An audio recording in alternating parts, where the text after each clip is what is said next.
à tous et bienvenue dans cette nouvelle vidéo sur ma chaîne. Je sais que ça fait un moment déjà que vous l'attendez cette vidéo là, mais que voulez-vous?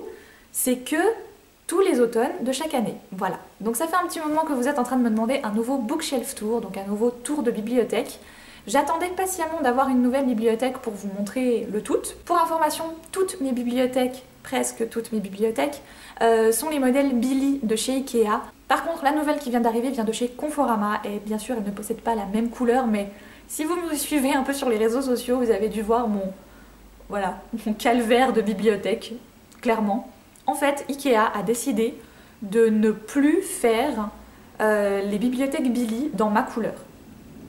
Je sais plus ce que j'ai maintenant, j'ai être ou chêne, enfin bref, la couleur que moi j'ai, en gros, c'est fini, nada, il n'y aura plus jamais. Donc à la base, je me suis dit, bon, c'est pas grave, je vais en racheter de l'autre couleur, la couleur plus claire, qui est vraiment quand même plus claire. Et puis l'autre jour, en partant à Ikea pour acheter une poêle à frire à la base, je vois une bibliothèque. Et je me dis, bon, c'est pas la bonne couleur, elle fait juste pas la même taille, mais au pire, c'est une bibliothèque. Et je peux vous avouer que Conforama est à 5 minutes de chez moi, contrairement à Ikea qui est quand même dans l'autre ville. Donc bon, je me suis dit, ça va, tu vas pas trop faire ta pénible pour des bibliothèques, le truc c'est que tu peux enfin ranger tous tes bouquins dedans. Donc voilà, je suis trop contente. On commence la visite avec le coin bibliothèque et le nouveau coin lecture que j'ai pu installer cet été et j'en suis vraiment très contente.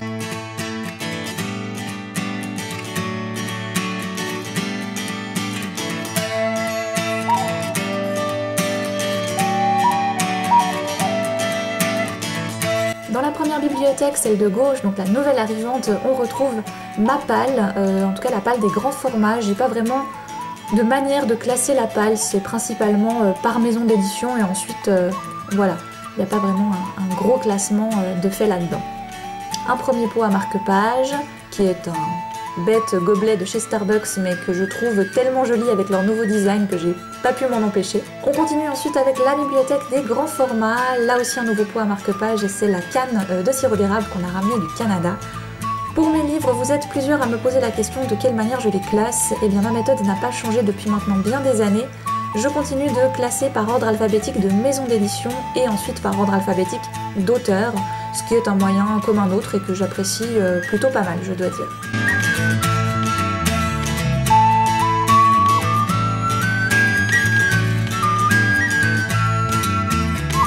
Les bandes dessinées et la plupart des beaux livres sont toujours en bas des bibliothèques. Je trouve que c'est plus pratique, ça évite aux planches supérieures de plier sous le poids quand même assez énorme.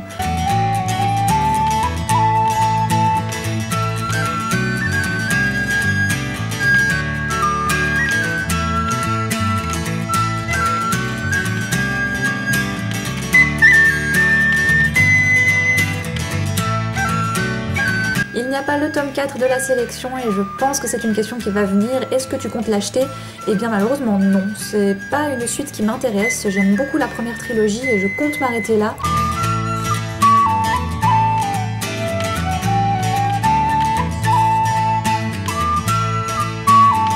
Les carnets de cerises, vous le savez, gros coup de cœur, ainsi que la bande dessinée, la série des Cendres d'Isler que je recommande toujours très chaudement.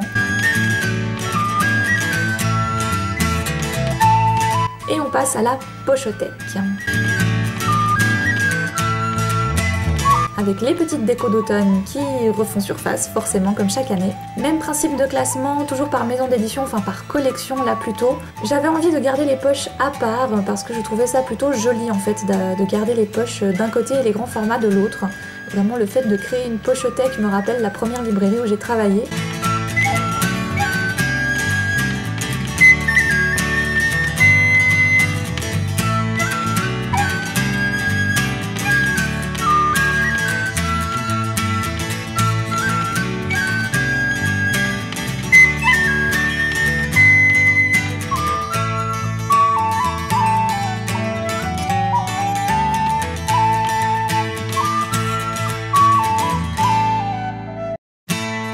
Les poches de la palle sont également intégrées dans la pochothèque. Je trouvais que c'était plus pratique de les mettre ici, vu que le format de la bibliothèque était directement fait pour.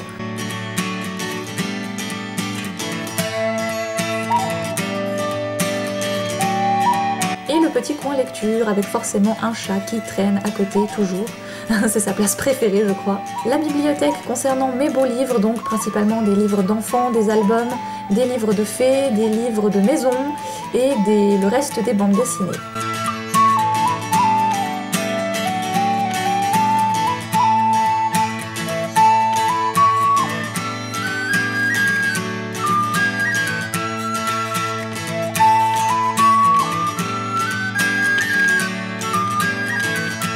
Dans la boîte, il y a le reste de mes marque-pages, et ces deux boîtes-là, vous les connaissez déjà, ce sont bien sûr mes book jars que je ressors à chacun de mes book hauls.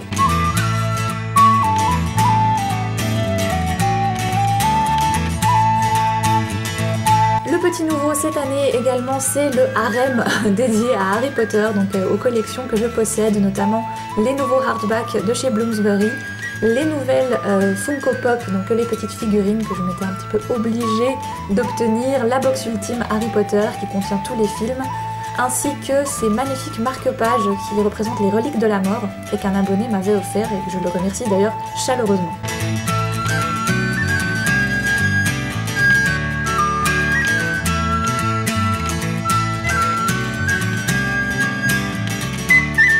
Je n'ai bien sûr pas pu m'arrêter sur absolument tous les titres de livres de chacune des bibliothèques, sinon on en aurait eu pour 1000 heures de vidéos je pense.